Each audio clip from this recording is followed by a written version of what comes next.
Alors bonjour à tous et à toutes, à tous les Robins des Bois de tous les lieux de la planète Terre. Alors je ne voulais pas vous laisser le mois de juillet et août passer sans vous parler de certaines petites choses qui pourraient vraiment vous aider. Parce que c'est le moment de prendre des forces, c'est le moment de vous reposer, parce que ce qui peut se passer à l'automne, je dis ce qui peut parce que ça n'est pas forcé, mais ce qui peut se passer à l'automne peut être effectivement fatigant ou peut vous demander en tout cas beaucoup d'énergie, beaucoup de force et puis beaucoup d'habileté évidemment, mais ça je sais que vous en avez.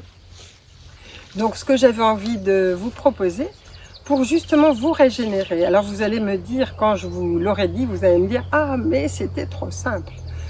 Mais justement c'est les choses les plus simples que l'on arrive en général pas à faire. Et moi ce que je voulais vous proposer c'est vraiment par exemple de vous régénérer grâce à l'eau. Et je l'ai dit plusieurs fois et je le redis, l'eau est extrêmement importante dans l'air qui vient parce que toutes nos eaux sont polluées actuellement. Et donc c'est très important lorsque vous buvez d'accueillir l'eau. Et à ce moment-là, elle va se régénérer, mais elle va régénérer vos cellules. Elle va nettoyer vos cellules, elle va vous régénérer, elle va vous aider. Et elle va vous donner de l'énergie, elle va vous donner de la force. Et ça, c'est important pour les mois qui viennent. Alors, ensuite, il y a aussi autre chose. Alors, quand je dis aussi régénérer, enfin, c'est parce que simplement prendre votre verre d'eau en conscience, où que vous soyez. Et moi, je sais que j'ai déjà bu quelquefois de l'eau dans l'Himalaya ou dans des endroits, bon, je parle de l'Himalaya, mais aussi dans des endroits en Inde, qui apparemment étaient insalubres et où je faisais très attention à l'eau que je buvais. Et puis, effectivement, comme c'était fait dans un autre état d'esprit, comme c'était fait avec peut-être des prières, ou que c'était un sage qui nous donnait cette eau, ou un méditant, à ce moment-là, c'était très différent. Et cette eau ne m'a jamais fait mal. Donc, vous voyez comment on peut changer les choses. Mais il faut que vous le fassiez. Et surtout, ça paraît anodin, faites-le et vous allez voir. Ça va changer complètement votre organisme physique et vos organismes subtils, vos corps subtils. La deuxième chose dont j'avais envie de vous parler aussi, c'était le prana. Le prana, c'est cette substance qu'on ne voit pas, alors que certains connaissent. Vous vous dites, ah ben oui, on connaît. Alors il y a certains qui la connaissent, bien sûr. C'est toutes ces petites particules que quelquefois on voit sans savoir que c'est le prana. Mais en fait, c'est ce qui donne la vie à tout. C'est ce qui donne des formes. Sans prana, il n'y a pas de forme, il n'y a pas de vie. Donc c'est vraiment ce que vous respirez quotidiennement sans le savoir ou en le sachant. Mais là, ce que je vous propose, c'est de faire ça en conscience, c'est-à-dire 3 fois par jour, au moment que vous voulez. Écoutez, il y a bien des moments où on se dit, bah tiens, on va manger 3 fois par jour. On peut bien, quelques instants, 3 fois par jour, respirer en conscience. Et si vous inspirez, vous respirez le prana en conscience, là aussi, ça va complètement changer votre structure physique et subtile. Et vous allez voir que c'est à ce moment-là très important. Vous allez voir que ça va être très fort. Peut-être qu'au début, vous n'allez pas vous en apercevoir, mais au fur et à mesure, vous allez vous dire, mais c'est incroyable l'énergie que je peux avoir, c'est incroyable ou la paix que je peux avoir, c'est incroyable aussi tout ce que je peux percevoir. Et donc je vais vous mettre aussi un lien qui est amusant, une photo par exemple, où une personne m'a envoyé une photo, puis me dit, regardez, il y a un lac, l'année dernière, il n'y avait pratiquement pas d'eau, cette année il y en a plein, alors qu'est-ce qu'on nous raconte? Bon, je trouve ça assez sympathique.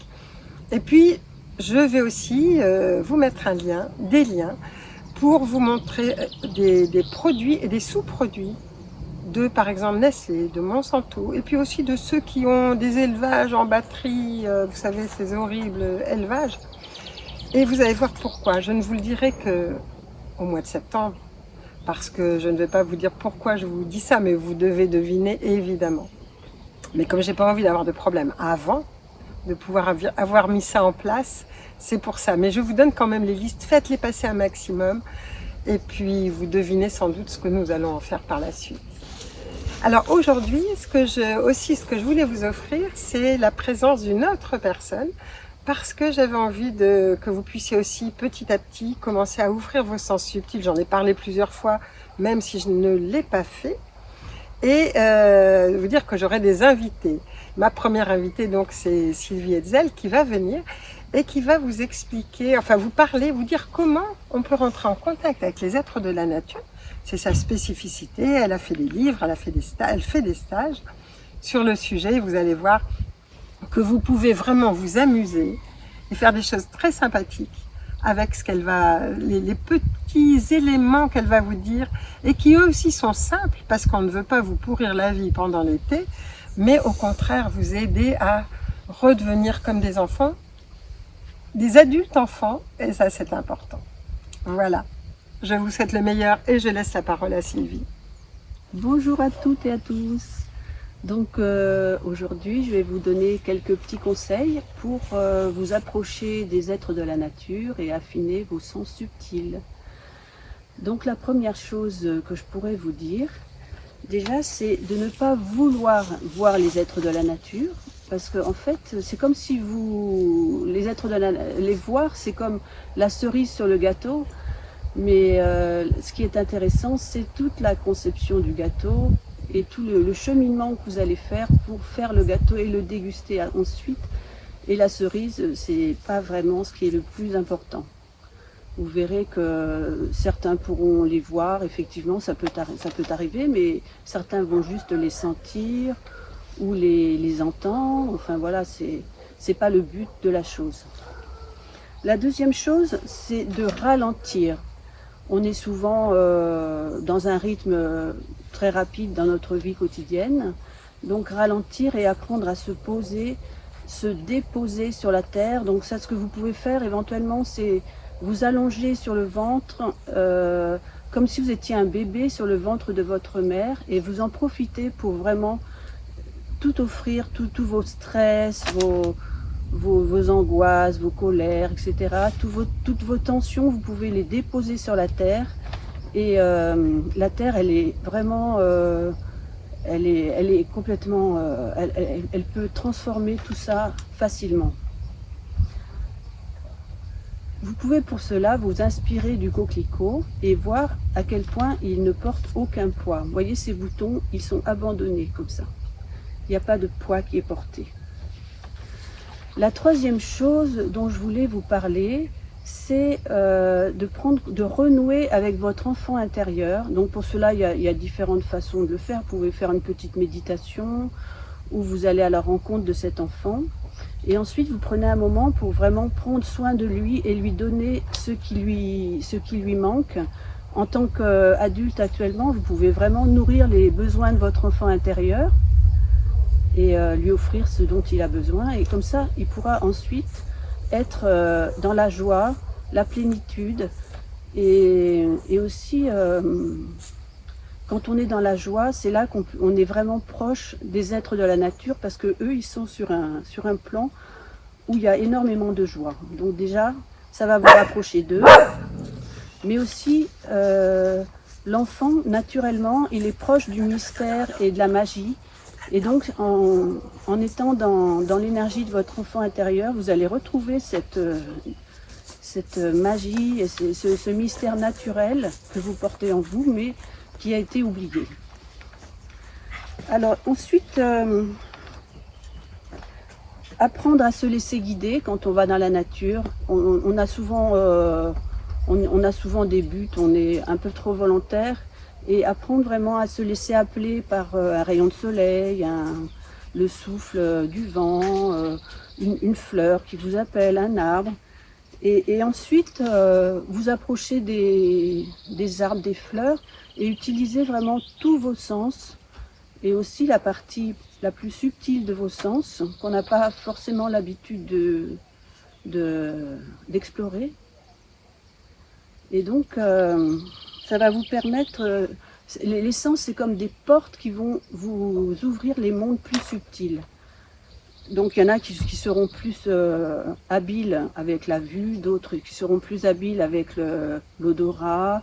Vous verrez, on a chacun notre façon d'entrer dans le monde plus subtil de la nature. Ensuite, je vous conseille de vous laisser appeler par une fleur ou un arbre et de vous approcher avec délicatesse et respect.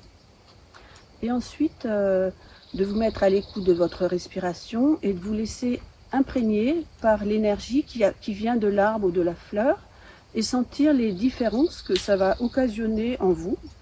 Donc ça peut accélérer votre rythme cardiaque, ça peut donner plus d'amplitude à votre respiration.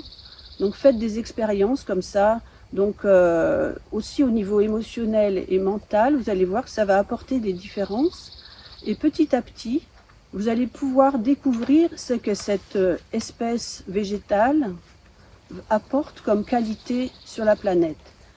Donc ça peut être de la douceur, de la force. Et quand vous êtes proche de cette qualité, vous êtes tout près des êtres de la nature. Parce qu'ils sont complètement identifiés à la tâche de faire descendre une qualité sur la planète. Donc là, vous approchez de plus en plus. Et pour finir, je vous conseille de vous, comme si vous vous identifiez à ce que vous observez. Par exemple, vous devenez l'arbre ou la fleur que vous observez et vous identifiez à elle et vous allez voir que là, vous allez entrer comme en communion. C'est plus à travers le cœur que ça se fait. C'est vraiment un contact de cœur à cœur. Et là, vous allez vraiment vivre une communion avec cette plante ou cette fleur. Et là, vous êtes vraiment tout proche des êtres de la nature.